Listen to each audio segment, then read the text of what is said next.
Iowa Republicans seem poised to cut taxes again this year. We'll talk about what's being considered with key legislators from both parties and both chambers on this edition of Iowa Press. Funding for Iowa Press was provided by Friends, the Iowa PBS Foundation, the Associated General Contractors of Iowa, the public's partner in building Iowa's highway, bridge, and municipal utility infrastructure. Elite Casino Resorts is rooted in Iowa. Elite's 1,600 employees are our company's greatest asset. A family-run business, Elite supports volunteerism, encourages promotions from within, and shares profits with our employees. Across Iowa, hundreds of neighborhood banks strive to serve their communities, provide jobs, and help local businesses. Iowa banks are proud to back the life you build. Learn more at iowabankers.com.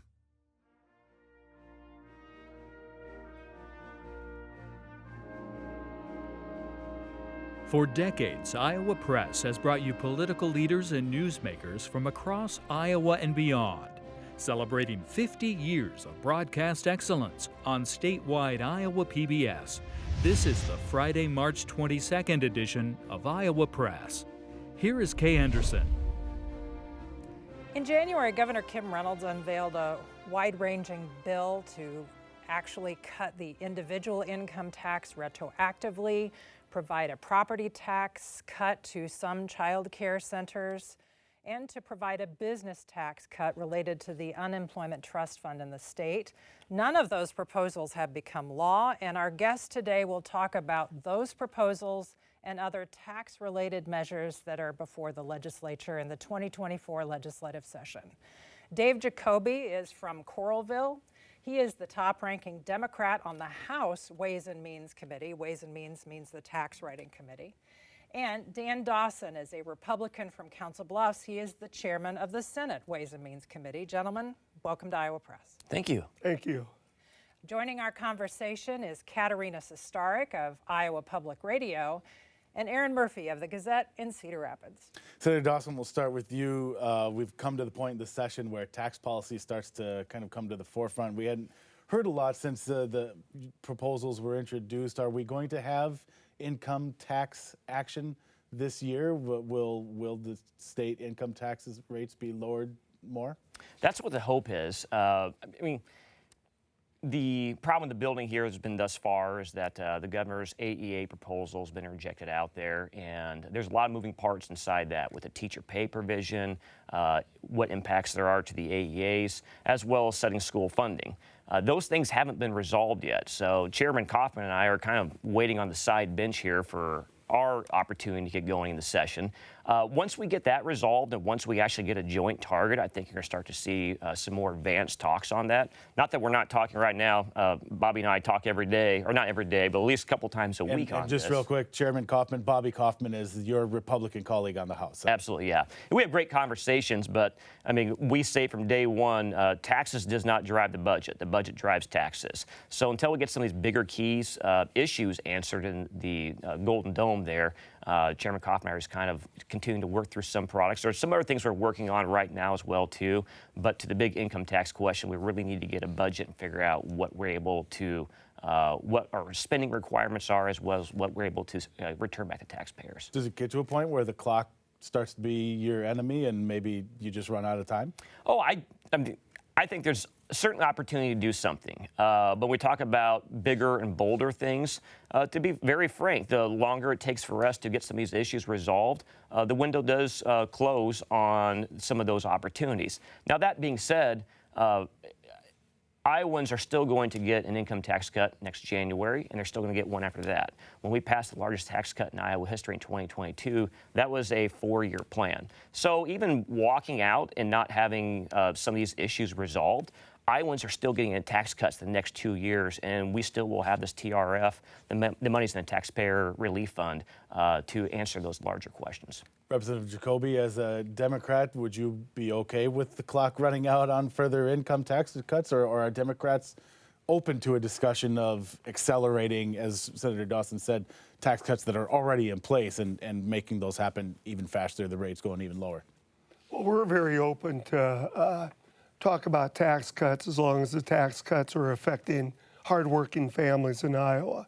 I think part of the problem that we're seeing now, not only in this year's political climate, but the fact of the matter is we haven't reviewed what we've done in the past. The Tax Expenditure Committee was eliminated, so we have not sat down to review everything we've done since the 2013 property tax cut bill, the 2016 and 17 tax cut bills, and also what we're looking at doing now in terms of income tax. I agree with the senator. It is the largest tax cut in history. Where we probably disagree is who the tax cut is for. So that tax cut really benefited people that were made over $1 million a year. If you were a middle class or lower middle class, that effect was much less. So we're looking, it truly isn't a bumper sticker. It's what we review each bill by, people over politics. Who will benefit from these bills, and how will that make their life easier during times when money is tight and where we're seeing layoffs like we are with the plant closing in Perry, Iowa. So Representative Jacoby, you're saying you've already had some cuts. Let's take some time to see how those work out. Is that that's part of that? Let's see if they work. Yes. And Senator Dawson, your boss, Senator Whitford, Majority Leader, said something sort of similar. Like he doesn't feel necessarily as big a sense of urgency to get something done this year because of those ones that are already in place. Is there energy in the caucus to make this happen this year? Oh, there certainly is. But again, I think where, whether the Senate caucus and where Chairman Kaufman and I started off this conversation beginning of the year is more just instead of looking at the 2 and 3 year out, what's the long-term vision? And that's kind of how we developed our tax plan this year, is what the long-term vision is for those monies in the taxpayer relief fund. Because one thing we don't want to do is make a misstep and lose that one-time opportunity, where we have some surpluses structural right now that gives us some visibility on some things. Ultimately, I think we all understand the taxpayer relief fund is a one-time opportunity, and how can you best use that opportunity? I think our caucus wants to get it done the right way, as well as Chairman Kaufman. I want to stay on the governor's tax cut proposal for a little bit first before we get to more details on yours. But typically tax cuts are planned when they're passed, they're for future years. And the governor proposed cutting taxes in the current fiscal year, or in the current tax year. The Legislative Services Agency predicts that would cost $1.6 billion in the next fiscal year. Can the state handle that? Well, that's why we ended up running that bill out separately, right? We wanted to be able to show fiscal notes there. I think there's two perspectives on how to use those monies in the taxpayer relief fund. I mean, and this is something we've dealt with in the last few years, where, you could send a one-time check out to Iowans, right? And that's essentially what the governor's proposal would do, is just try to get that money out as soon as possible to Iowans. But then it goes back to what's your long-term vision and what's your strategic viewpoint of the TRF. That's where Chairman Kaufman and I just, there's nothing wrong with having a viewpoint and just getting it back to Iowans as soon as possible. But if these are one-time monies in that taxpayer relief fund, which by law, the letter of law is to be used for income tax relief, there's might be another opportunity to do it out there. And so that's just two different ways of trying to get it back to taxpayers. And Representative Jacoby, do you think the state could handle a $1.6 billion, getting that money back out to taxpayers in 1 year? No, we cannot. I think it's plain and clear that any kind of cut of that nature will put our public schools in danger, put our Medicaid in danger, and quite frankly, to be blunt about it, sending a check back in a short-term thing in an election year seems a little convenient to me. I think what we need to do is look at the long-term effects and what we can do to control and lessen our tax liability, but not necessarily in a big chunk all at once. Again, until we review the tax policies of the last 10 years, I don't think we know where we're going to go in the next 10 years. So, and especially with the area education agencies, bills hanging over our head, the school budgets have not been determined yet. So it's a little premature for us to think, can we send checks back to people in the amount of $1.6 billion when we don't even know what our public school funding looks like. We don't know the future of the AEAs, and we also don't know the future of what our Medicaid liabilities will look like. And Senator Dawson, the governor also proposed a property tax break for commercial child care centers. Is that something that Senate Republicans are planning to put through the legislature? Well, it's certainly something we're contemplating. Kind of what Representative Jacoby said, but on a different topic. We passed one of the largest reforms in property taxes last year, right? And our local governments are going through that budgeting process right now. So one thing we do want to be cognizant of is how that interacts, the governor's proposal, with current law going into effect, because there will be some tax shifts inside there. And very appropriate. It's kind of a unique idea. But we got to make sure, as we're hearing a lot of input from local governments right now, that anything we do is thoughtful on that front property taxes, because like we said last year, there's going to be multiple bills over multiple years, and we need to give some predictability as well, too.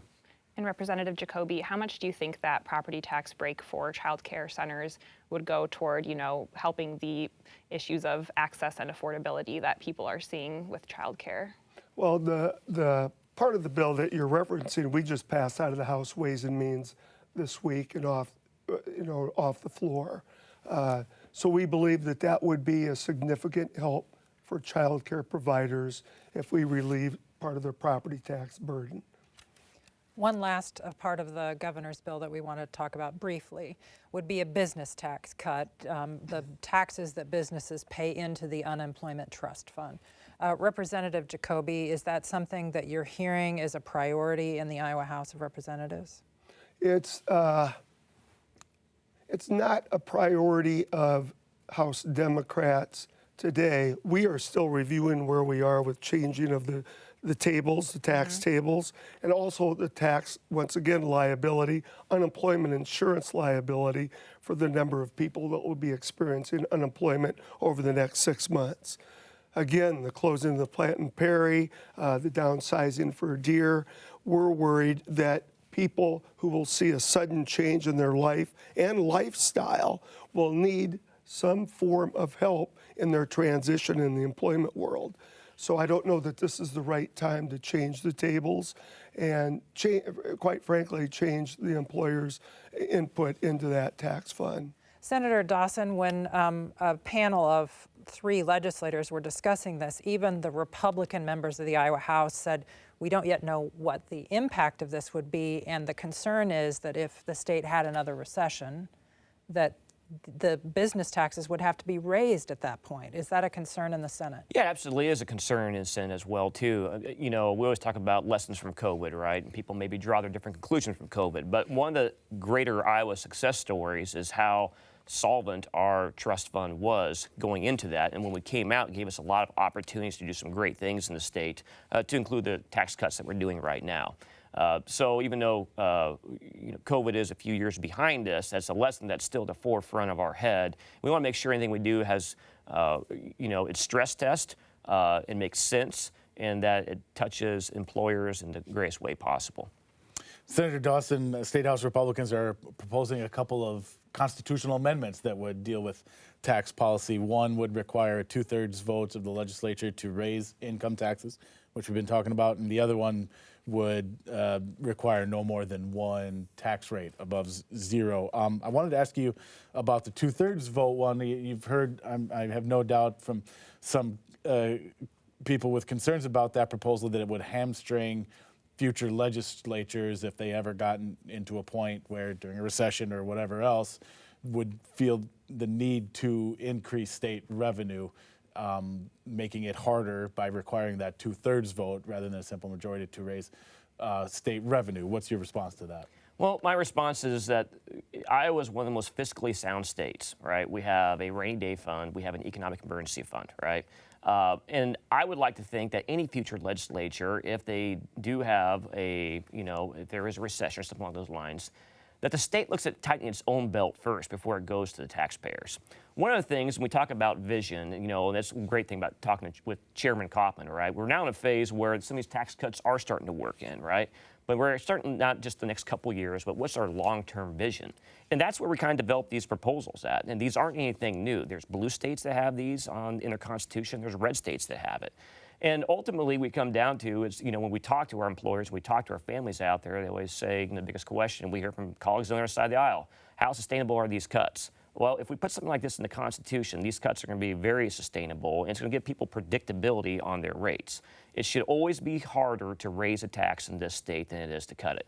And ultimately, I think Iowans roundly support this. You know, we've seen polling out there, 67% of Iowans, 67%, favor a 2/3 restriction in the Constitution on the income tax. I think it's one of the best things we can do for a long-term vision and give Iowans and businesses predictability. Representative Jacoby, feel free to weigh in on that if you'd like, but I also wanted to ask you about the other piece, the essentially the flat tax constitutional amendment. The other states that have that have a blue hue, if not our outright blue states, Colorado, Illinois, Michigan, Pennsylvania. You'd be okay with Iowa joining them as having a flat tax requirement in the Constitution? Well, I think you have to look first as if quite frankly, you want that in the Iowa Constitution. And it really is a punch in my gut when we try to make changes to our Constitution in Iowa. There's a reason it's so tough to change our Constitution. It's because our Constitution is more solid than Colorado's or California's. It was mentioned that both blue and red states have these constitutional amendments.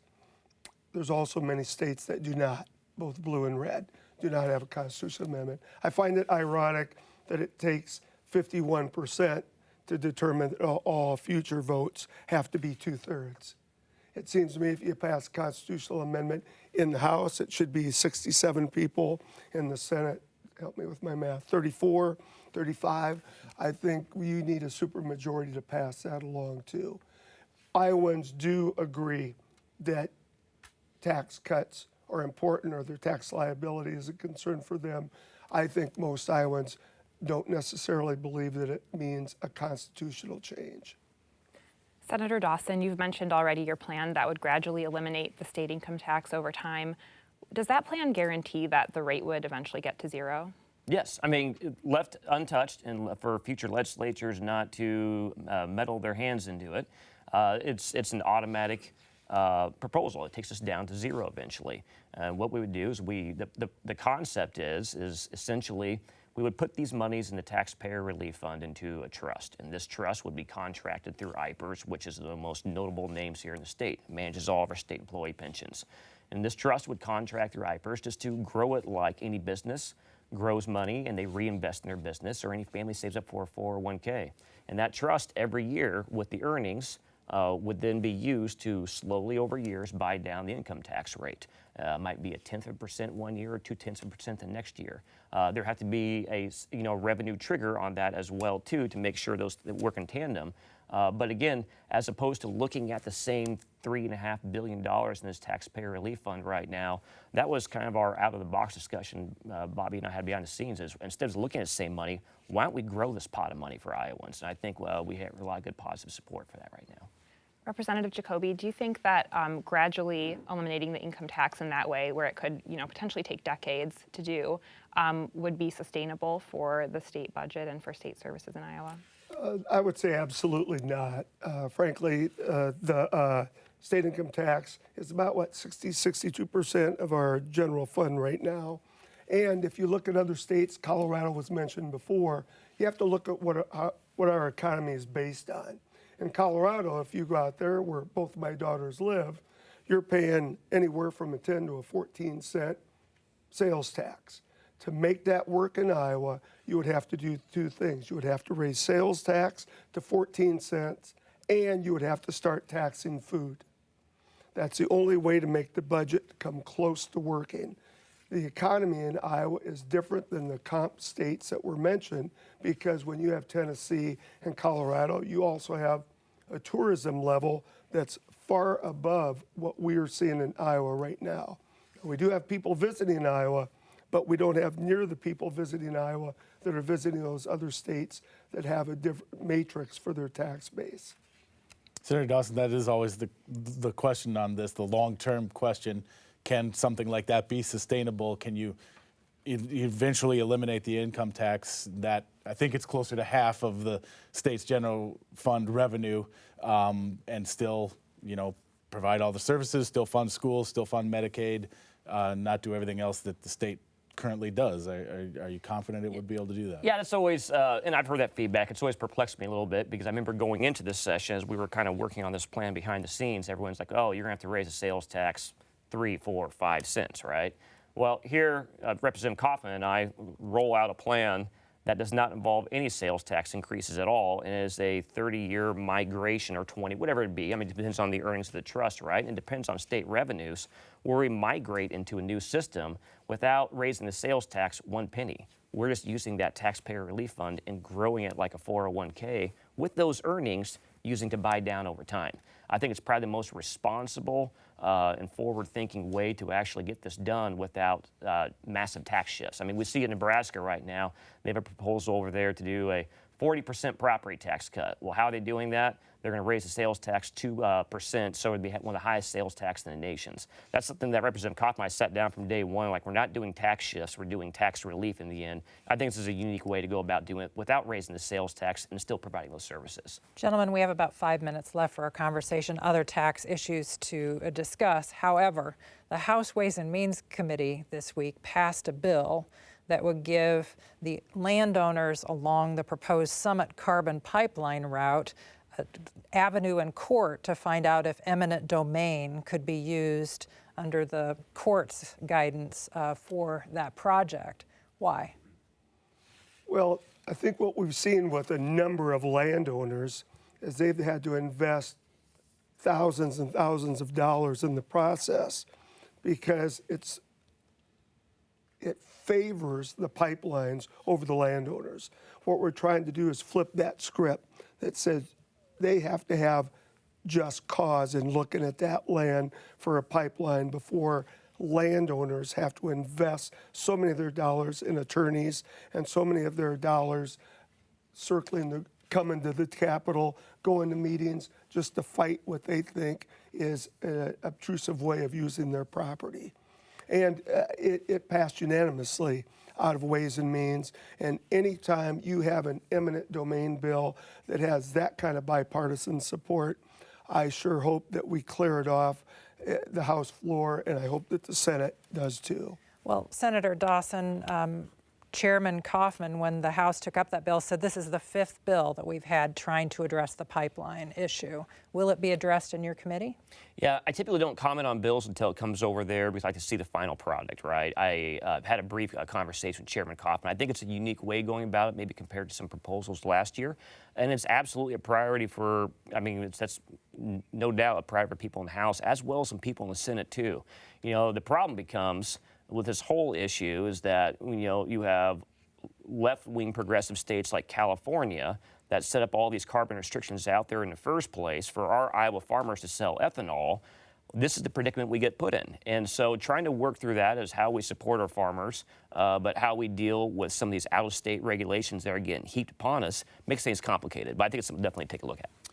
As we wind down to our last couple of minutes here, a couple things to cover quickly. Representative Jacoby, in your chamber, in your caucus, there's some support moving for resurrecting Iowa's film credit program to provide tax incentives for movies to come and shoot in Iowa. Given what happened the first time this program was around and the fraud that was revealed in that, is this a good idea? I think it's a good idea at this point in time. If anything you can do from what happened in the past is learn from it. And I believe both Republicans and Democrats have put the correct guardrails on this. And that opens the door for more production in Iowa.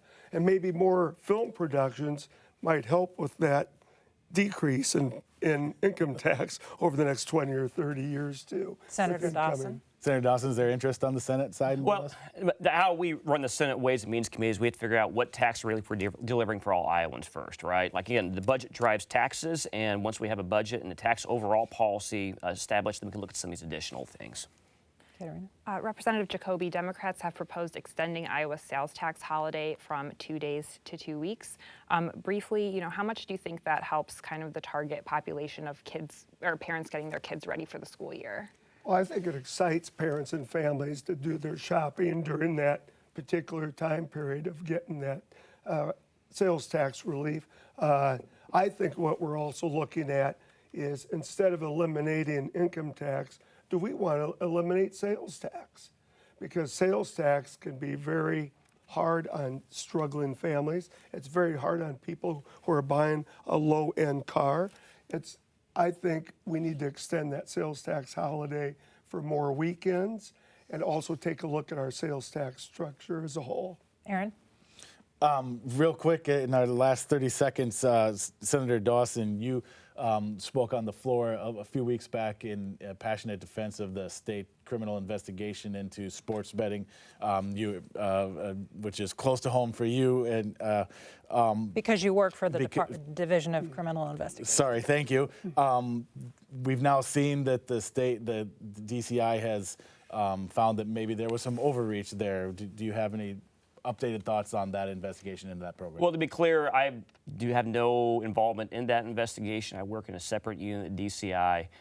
What I would say simply is this. I think it's unfortunate that DCI is getting dragged through the mud, I think, in a lot of areas, when ultimately why we're in this mess is because the NCAA is ultimately incompetent in getting rules established and the punishments on these things. So as opposed to focusing on the NCAA, I think a lot of entities out there decided to make the law enforcement the whipping bag. The legislature has asked law enforcement to ensure gaming is safe in Iowa. No one's saying that these athletes did not commit a crime. And I think ultimately the blame lays at NCAA. Ultimately, I'm in charge of the time here, and we are out of it. Gentlemen, thank you for joining us on this edition of Iowa Press. Thank you. Thank you. You can watch every edition of Iowa Press at iowapbs.org. For everyone here at Iowa PBS, thanks for watching.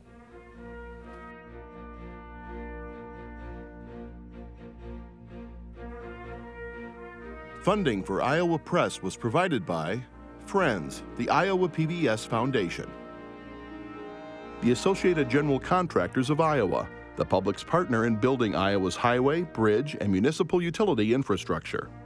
Elite Casino Resorts is a family-run business rooted in Iowa. We believe our employees are part of our family, and we strive to improve their quality of life and the quality of lives within the communities we serve. Across Iowa, hundreds of neighborhood banks strive to serve their communities, provide jobs, and help local businesses. Iowa banks are proud to back the life you build. Learn more at iowabankers.com.